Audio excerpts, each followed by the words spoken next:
The mining vessel Prospector drifted silently through the void, its huge metal body reflecting the distant starlight. Captain James Reed stood on the bridge, his weathered face illuminated by the soft blue glow of the control panels. He ran a hand through his graying hair as he studied the strange readings on the main screen. "What do you make of it, West?" he asked, turning to his communications officer. Alicia West, a sharp-eyed woman with short blonde hair, frowned at her console. "It's definitely a signal, Captain, but not like anything in our database. It's been repeating for who knows how long." Reed nodded and pressed a button on his chair. "Dr. Morton to the bridge." A few minutes later, Lisa Morton hurried onto the bridge. The ship's linguist was tall and thin, with intelligent eyes that sparkled with curiosity behind her glasses. "You found something interesting?" she asked, already moving toward West's station. "A beacon of some kind," Reed explained. "Out here, beyond mapped space. I need to know what it's saying." Morton plugged her tablet into the console and began working. The bridge crew watched in silence as data scrolled across her screen. After 20 minutes, she looked up with a puzzled expression. "It's a warning," she said simply. Reed raised an eyebrow. "A warning about what?" "That's the problem. The language is unlike anything I've seen before. I can only translate parts of it." She pointed to her screen. "It mentions something called a guardian that protects this system. The message repeats that trespassers will be judged, evaluated. The exact meaning is unclear." Marcus Bell, the first officer, stepped forward from his post. His dark skin contrasted with the white of his uniform as he crossed his arms. "Captain, this sounds like a situation worth reporting before we proceed." Reed nodded slowly. "Agreed. But let's gather more information first." He turned to the ship's historian, who had been quietly observing from the corner of the bridge. "Dr. Grant, any thoughts?" Thomas Grant was the oldest person on the bridge, with a full white beard and kind eyes that had seen more than most. He approached the main screen with careful steps. "Throughout human history, there have been warnings like this," he said thoughtfully. "Ancient civilizations often created myths about forbidden territories to keep others away from valuable resources." He studied the beacon's signal pattern. "But there's something familiar about this. So it's just an ancient keep-out sign?" Reed asked. Grant frowned. "Perhaps, or perhaps not. The patterns here remind me of legends from Earth, stories that appeared in multiple cultures about guardians of sacred places." Bell shifted uncomfortably. "Captain, I recommend we mark this location and report back to Helios before crossing the boundary." Reed considered this for a moment, then nodded. "Send the data to corporate. Let them decide if it's worth the risk." 3 hours later, Reed sat in his private quarters, reading the message from Helios Mining Corporation for the third time. "Proceed with resource scanning in the system beyond the beacon. Initial data suggests exceptionally high mineral concentrations. Complete bonus structure attached. Priority level. Maximum." A knock at his door interrupted his thoughts. "Enter," he called. Bell stepped inside, his face tense. "You've received orders." Reed nodded and showed him the message. Bell read it and frowned deeply. "They're ignoring the warning completely," Bell said.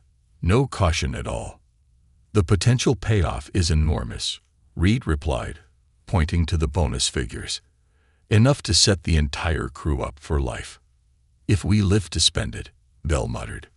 Reed stood up and placed a hand on his friend's shoulder. "Marcus, this wouldn't be the first time ancient warnings turned out to be nothing but dust and superstition. Remember the Cygnus cluster? Those deadly guardian spirits turned out to be natural gas clouds." "This feels different," Bell insisted. "It always does," Reed said with a slight smile. "Prepare the ship to cross the boundary. I'll address the crew." An hour later, the Prospector hovered near the invisible line marked by the beacon's signal. The entire crew had gathered in the ship's main hall to hear the captain's announcement. Reed stood before them, projecting confidence he didn't entirely feel. "We have orders to proceed into this system for mineral survey. Corporate believes the warning beacon is an ancient attempt to scare off competitors from a resource-rich territory. Dr. Grant stood up from his seat. Captain, I've been researching further. There are striking similarities between this beacon's message and ancient Earth myths about territories protected by beings of great power. The warnings all speak of judgment that is pure, based only on actions, not intentions. Reed nodded respectfully. Noted, Doctor. But we have our orders. The potential discovery here could advance human expansion by decades. Or end it entirely, Grant said quietly, but he sat down without further argument. Reed looked across the faces of his crew, some excited by the potential bonus, others concerned by the unknown. We cross in 30 minutes. To your stations. The prospector moved slowly past the beacon, its engines humming as it pushed into the forbidden space. For a moment, every system on the ship flickered and died. Darkness enveloped the bridge. Then, just as suddenly, everything returned to normal. Status report, Reed demanded, his knuckles white as he gripped the arms of his chair. All systems functioning normally, Captain, the engineering officer reported. That power fluctuation lasted exactly 3.14 seconds. Pi, Dr. Morton whispered, exactly pi seconds. Reed pretended not to hear her. See, he said to the bridge crew. Just an ancient defense mechanism. No guardian, no judgment. Just old technology giving its last gasp. Bell didn't look convinced, but he returned to his station without comment. Set course for the third planet, Reed ordered. That's where the mineral readings are strongest. As the prospector moved deeper into the system, none of the crew noticed the subtle changes beginning in the ship's systems, microscopic alterations in the hull, tiny adjustments in the computer code, almost imperceptible shifts in the engine frequency. Nor did they see the shadow that briefly passed across the distant star, as if something massive had moved in front of it, something that had been watching and waiting for a very, very long time. In his quarters, Dr. Grant opened an old book of Earth myths and read again the passage that had been bothering him. And the guardian judges not by word but by deed. Its verdict is truth, pure. He closed the book with trembling hands and whispered to himself, "What have we done?" 3 days had passed since the prospector entered the forbidden system. The ship orbited the third planet, which glowed with an unusual blue-green light. Captain Reed had never seen mineral readings like these before. If the scans were correct, this single planet held enough rare elements to fuel Earth's technology for a century. Send the report to Helios, Reed ordered, leaning back in his chair. Tell them we found exactly what they wanted. Alicia West nodded and began the transmission. Suddenly, she frowned and adjusted her headset. "Captain, I'm picking up something strange," she said. "There's a signal coming from somewhere." Reed moved to her station. "From the planet?" "I don't think so." West's fingers moved quickly over her controls. "It's all around us, like we're inside the source." "Listen." She switched the signal to the bridge speakers. A series of tones played in a steady rhythm. Dr. Morton, who had been analyzing data nearby, looked up sharply. "That's a mathematical sequence," she said. "It's counting down." "Counting down to what?" Reed asked. Before Morton could answer, Robert Wilson, the chief engineer, called from the engine room. "Captain, you need to come see this," he said, his voice tight with worry. In the engine room, Wilson pointed to a section of the hull displayed on a screen. Reed stared at the microscopic images in disbelief. "The metal is changing?" he asked. Wilson nodded, his normally calm face lined with concern. "Just small areas, almost too small to notice. The molecular structure is being rearranged. It's like something is studying our technology, learning how it works by rebuilding tiny parts of it." "Could it be radiation from the planet?" Reed suggested. "No radiation could do this." Wilson pointed to a particular pattern. "This is organized. Deliberate." Reed frowned and tapped his communicator. Dr. Grant to the engine room. When the historian arrived, Reed showed him the changes in the hull. Grant's face went pale. "This matches the stories," he whispered. "The old myths say the Guardian studies trespassers before judging them. It learns everything about them first." Reed rubbed his forehead. "These are just stories, Doctor. Stories that match exactly what's happening." Grant insisted. "Captain, we need to leave this system now." Reed's communicator beeped before he could respond. "Captain, to the mess hall," came Bell's urgent voice. "We have a situation with the crew." In the mess hall, Reed found several crew members sitting in a circle, their faces drawn with exhaustion. "None of them have slept in 24 hours, Bell explained quietly. "They're all having the same nightmare." "What nightmare?" Reed asked. A young engineer named Taylor looked up with bloodshot eyes. "A huge ship," she said. "Bigger than anything humans have ever built. It rises from darkness, watching us, judging us." Others nodded in agreement. One by one, they described the same dream. A massive vessel of impossible size and strange design, emerging from shadow with a sense of ancient power. Reed tried to sound confident. "It's just stress. The isolation of deep space gets to everyone eventually." "All of us having the exact same dream?" Taylor asked. "That's not stress, Captain. That's something else." Reed had no answer for that. Back on the bridge, Reed stared at the planet below, wrestling with his decision. The mineral wealth was beyond imagination, but the strange events were becoming harder to ignore. "Captain," West called suddenly. "Incoming transmission from Helios. Priority 1. The main screen lit up to show the stern face of Michael Hayes, the corporate director for Deep Space Operations. His expensive suit and perfectly combed hair seemed out of place among the practical uniforms of the ship's crew. "Captain Reed," Hayes said without greeting.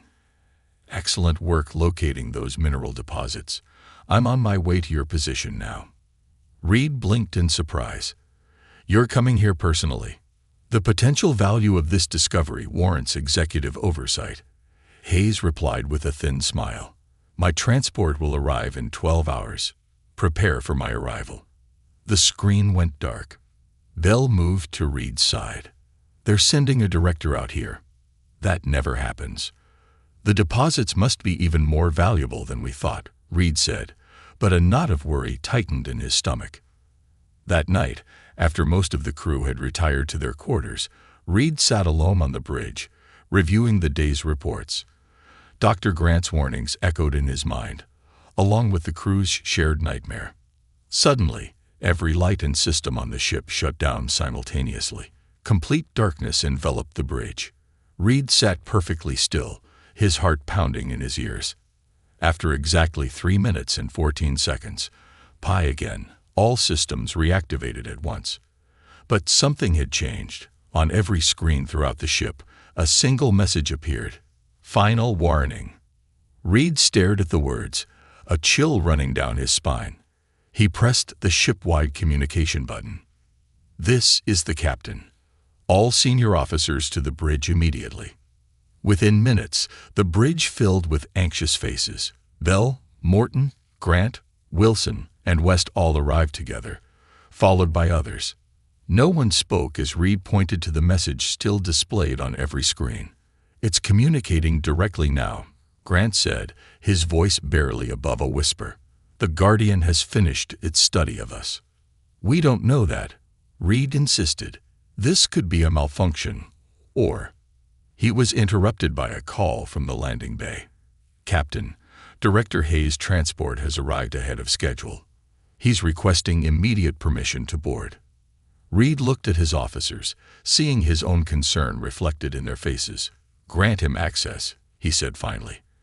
"But security protocols remain at maximum."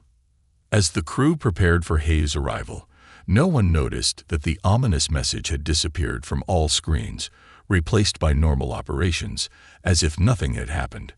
But deep beneath the planet's surface, something ancient began to stir. Something that had been waiting, watching, and judging. Something that had given its final warning. And in 12 hours, it would wake fully for the first time in millennia. Director Michael Hayes strode onto the bridge of the Prospector like he owned it. which, technically, he did. His expensive black suit stood out among the practical uniforms of the crew. His cold eyes missed nothing as he surveyed the bridge. "Impressive mineral readings, Captain Reed," Hayes said, not bothering with a greeting. "Perhaps the richest deposit ever discovered." Reed nodded stiffly. "Yes, sir. But there have been some concerning developments I need to report." Hayes waved his hand dismissively. "Your report mentions some system glitches and crew nightmares. Nothing unexpected when dealing with a big discovery." He turned to the main screen showing the planet below. "Have you deployed the survey team yet?" "We sent a small scout ship yesterday," Reed replied. "They landed safely but lost contact with us shortly after beginning their survey." "Equipment failure, most likely," Hayes said with a shrug. "This system has unusual radiation patterns." Dr. Grant stepped forward. "Sir, with respect, I don't believe it was equipment failure. There's something protecting this system. Something that gave us a final warning last night." Hayes turned cold eyes toward the historian. "Ah, Dr. Grant, your file mentions your interest in mythology." He smiled thinly. "We're here for facts, Doctor, not fairy tales." The warning message appeared on every screen simultaneously, Reed pointed out. "And the crew's shared nightmare." "Mass hysteria," Hayes interrupted. "It happens in isolated crews. Now, since the scout team is delayed, we'll move directly to Phase 2. He pulled out a tablet and brought up a schematic of large machines. "Deploy the automated mining drones. I've brought 12 with me. They can begin preliminary extraction immediately." First Officer Bell exchanged worried glances with Reed. "Sir, is that wise before we understand what happened to our scout team?" Hayes' smile disappeared. "Let me be clear. This discovery could be worth trillions. Every hour we delay costs Helios millions. Deploy the drones immediately." Reed hesitated, then nodded reluctantly. "Prepare the mining drones for deployment," he ordered. 4 hours later, Reed stood in the observation room with Hayes, watching on the screen as the mining drones began cutting into the planet's surface. Great clouds of dust rose as their powerful drills bit into the blue-green rock. "Beautiful, isn't it?" Hayes said, his eyes gleaming. "The sound of progress." Before Reed could answer, the ship's sensors began blaring alarms. "Captain." West's voice came through the communicator. "Massive energy spike from the planet's surface." Reed rushed back to the bridge with Hayes close behind. The main screen showed a mountain range near the mining site beginning to move. "What are we looking at?" Hayes demanded. No one answered at first, all eyes fixed on the screen in disbelief. The mountain wasn't a mountain at all. It was rising, revealing the structure beneath, a structure of impossible size and alien design. "That's," Dr. Morton whispered, "that's a ship." The object rising from the planet's surface was undeniably a vessel, but unlike anything humans had built or even imagined. It stretched for miles, its dark surface covered in strange patterns that seemed to shift and change as they watched. It rose silently, majestically, until it hovered above the mining site. "The warship," Taylor said from her engineering station, her face pale. "It's the ship from our dreams." Dr. Grant rushed to his console and began pulling up files. "The Guardian," he muttered. "It's real." Hayes stared at the screen, his confident manner cracking slightly. "How big is that thing?" "Based on initial scans," Bell replied quietly, "over 50 miles long." "Impossible," Hayes whispered. "It's holding position directly above our mining operation," West reported. "No signals, no energy weapons charging. It's just watching." Hayes quickly regained his composure. "Captain Reed, what defensive capabilities does this ship have?" Reed turned to Hayes in surprise. "Sir, we're a mining vessel.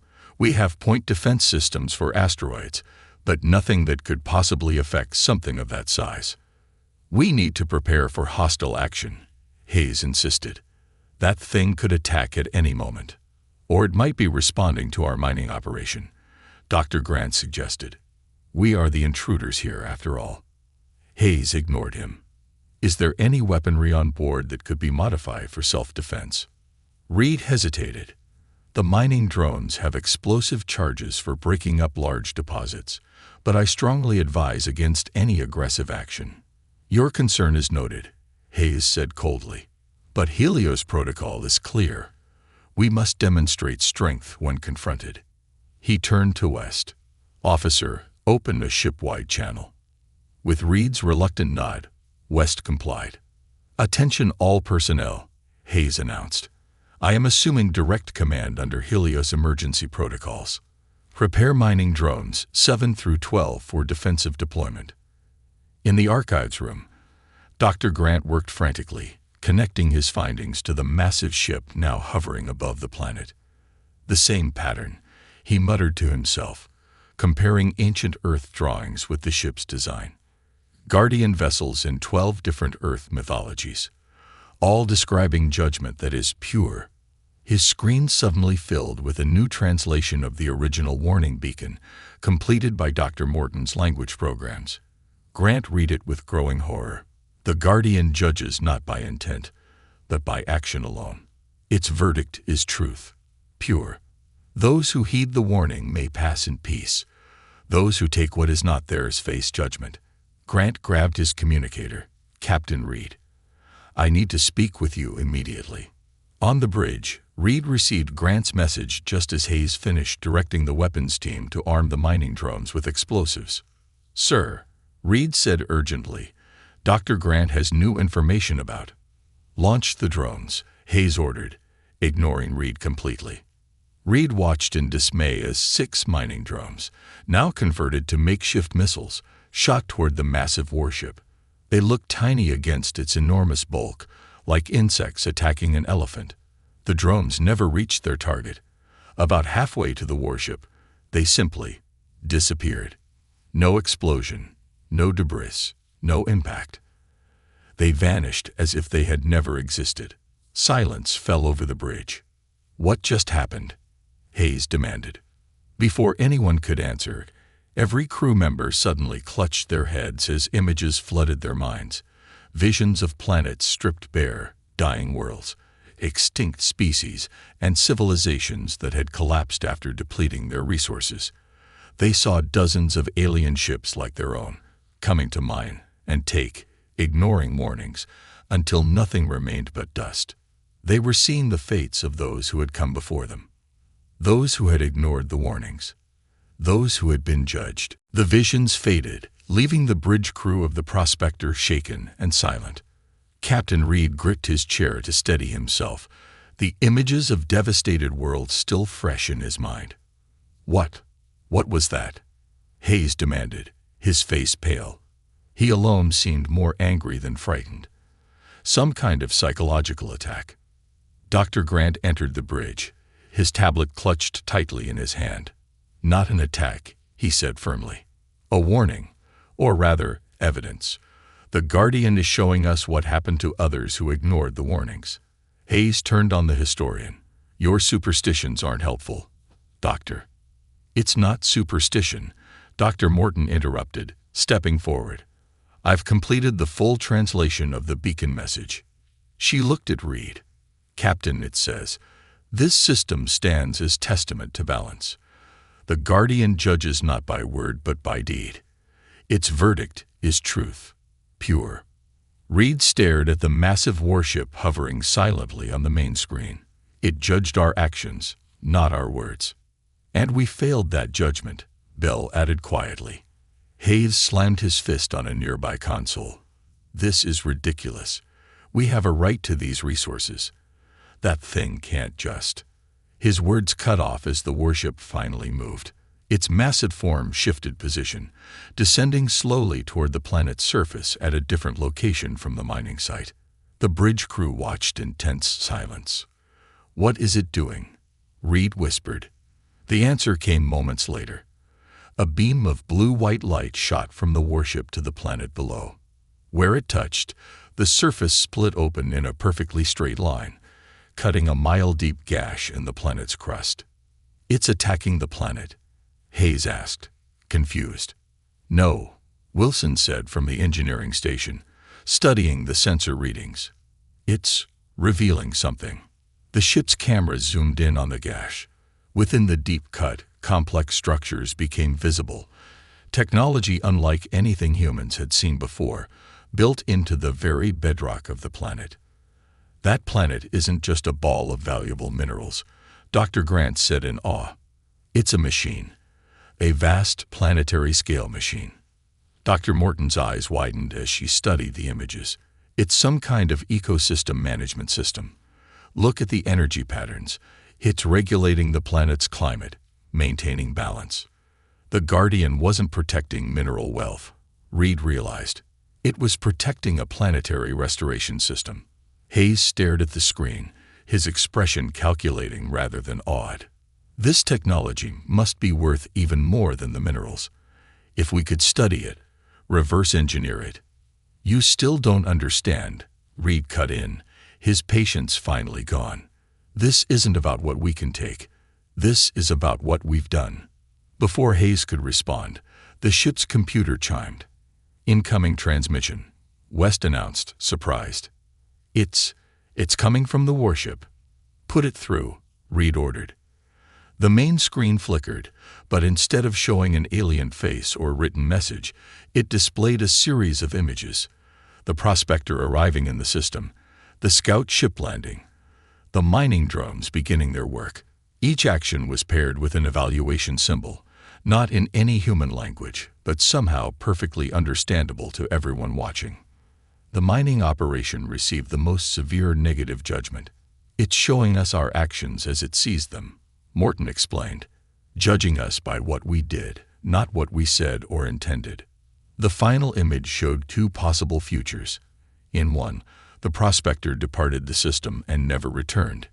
In the other, a different kind of human vessel arrived, not to mine, but to learn. "It's offering us a choice," Reed said softly. Hayes had seen enough.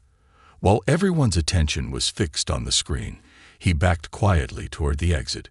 Reed noticed too late. "Hayes, wait." But the director was already gone, running down the corridor. "Where is he going?" Bell asked. Wilson checked his console and swore. "He's heading for the emergency shuttle bay." Reed grabbed his communicator. "Security to emergency shuttle bay." Now, by the time Reed and Bell reached the shuttle bay, Hayes had already sealed himself inside one of the small craft. Through the viewport, they could see him working frantically at the controls. "Hayes," Reed shouted through the communication system, "stand down immediately." The director's voice came back, cool and determined. "Sorry, Captain. This discovery is too valuable to abandon. I'm taking the core samples and survey data back to Helios. They'll send a proper military escort next time." "There won't be a next time," Reed warned. "The Guardian won't let you leave with that data." "Watch me," Hayes replied. The shuttle's engines fired up. Reed and Bell could only step back as the bay doors opened, and the small craft shot out into space. On the bridge, the crew watched as Hayes' shuttle raced away from the prospector. "He's making a run for the system boundary," West reported. "Will the warship stop him?" Morton asked. As if in answer, the massive vessel turned slightly, one section of its hull facing the fleeing shuttle. There was no beam, no visible weapon fired, but the shuttle suddenly stopped moving. On the screen, they could see Hayes inside the shuttle, frantically working the controls as the craft hung motionless in space. Then, before their astonished eyes, the shuttle began to change. It didn't explode. Instead, it began to disassemble itself, piece by piece, component by component, in a precise and methodical process. The hull panels separated, the engine components detached, the internal systems disconnected, all without damaging each other, floating apart in a perfect demonstration of engineering knowledge. Within minutes, the shuttle was completely disassembled into thousands of neatly organized parts. In the center floated Hayes, still alive in his pressure suit, surrounded by the perfectly dismantled remains of his escape craft. It took the shuttle apart with surgical precision. Wilson whispered in awe. It could have done that to our entire ship at any time. Reed nodded grimly. But it didn't. It judged our actions and found most of us redeemable. He turned to West. Open a channel to Hayes. Hayes' voice came through, shaky and frightened for the first time. Reed, what's happening? My suit has only 6 hours of air. The Guardian has made its judgment, Reed replied calmly. You acted with greed and deception, ignoring all warnings. Its verdict is truth, pure. You can't leave me here, Hayes shouted. Reed looked at his crew, then back at the screen showing Hayes floating amid the disassembled shuttle. The choice isn't mine to make anymore, he said simply. As if on cue, the massive warship began to move again, this time turning its attention fully to the prospector. And Reed knew that humanity's final judgment was about to begin. The bridge of the prospector fell silent as the massive warship turned toward them. Captain Reed stood straight, his face calm despite the fear churning in his stomach. This was the moment of truth. All hands, this is the captain, Reed announced over the shipwide system. Remain at your stations. Do not attempt any defensive measures or evasive actions. Bell looked at him questioningly. Captain, if it wanted to destroy us, it would have done so already, Reed explained quietly. It's been testing us, judging us. Now we need to show it that we understand. The warship moved closer until it filled the entire view screen. Its surface seemed to shift and change, patterns of light flowing across its dark hull like rivers of stars. It's beautiful, Dr. Morton whispered. Suddenly, every screen on the bridge changed to show the same image, a human figure, neither male nor female, neither young nor old, standing with open hands. Is that an invitation? Bell asked. Before anyone could answer, Reed felt a strange sensation, as if his mind were expanding beyond his body. The bridge around him faded, replaced by a vast, open space that seemed both inside the warship and somehow beyond physical reality itself. Standing before him was the figure from the screen, now clearly visible. It appeared human, yet Reed somehow knew it was merely a form chosen for his comfort. The figure glowed with soft blue light. You are the leader, the figure said. The words weren't spoken aloud, but formed directly in Reed's mind. I am Captain James Reed of the mining vessel Prospector, he replied, finding he could communicate the same way. You ignored the warnings, the figure stated. There was no anger in the words, only fact. We did, Reed acknowledged. We didn't understand their importance. Many before you made the same claim, the figure responded. Their remains orbit dead stars. Reed felt a chill at the matter-of-fact statement. Then why are we still alive? Because, unlike the others, some among you recognized truth when faced with it. Some among you chose differently when shown the consequences. The figure's form shifted slightly, becoming more distinct. I am the Guardian. I was created long ago by those who nearly destroyed themselves through consumption without thought.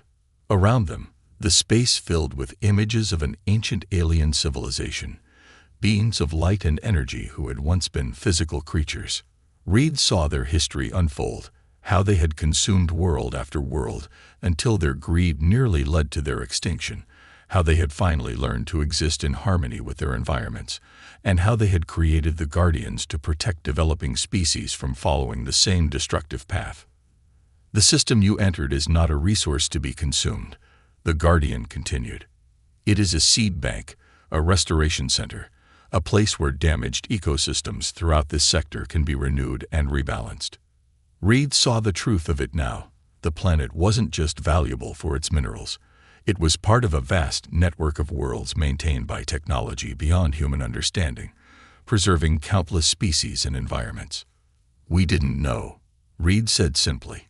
Ignorance does not change consequence, the Guardian replied. But recognition of error can change future action.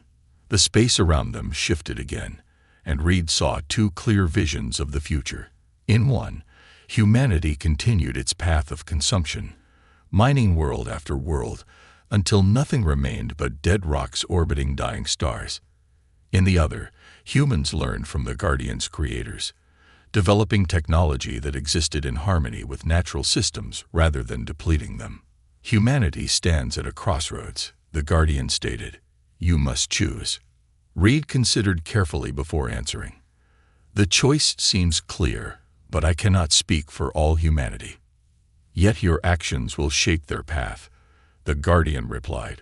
Will you leave this system and never return, or will you send those who wish to learn rather than take? Reed thought of Earth, of the corporations like Helios that valued profit above all else. Then he thought of people like Dr. Grant and Dr. Morton, whose eyes had lit up with wonder at discovering the truth about the planetary system. I choose to learn, Reed said finally, if you will teach us. The Guardian studied him silently for a moment. Your words are noted, but judgment remains based on action alone.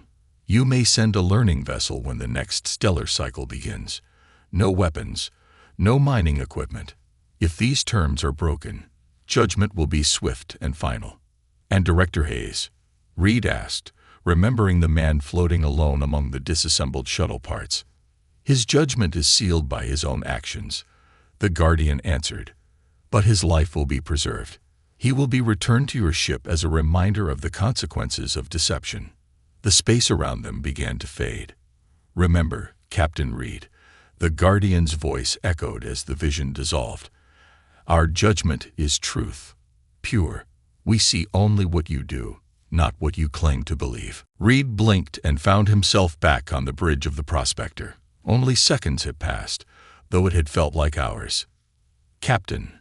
Bell was looking at him with concern. Are you all right? Yes, Reed said, his voice steady. I've spoken with the Guardian. He quickly explained what had happened and the choice he had made. As he finished, West called out from her station.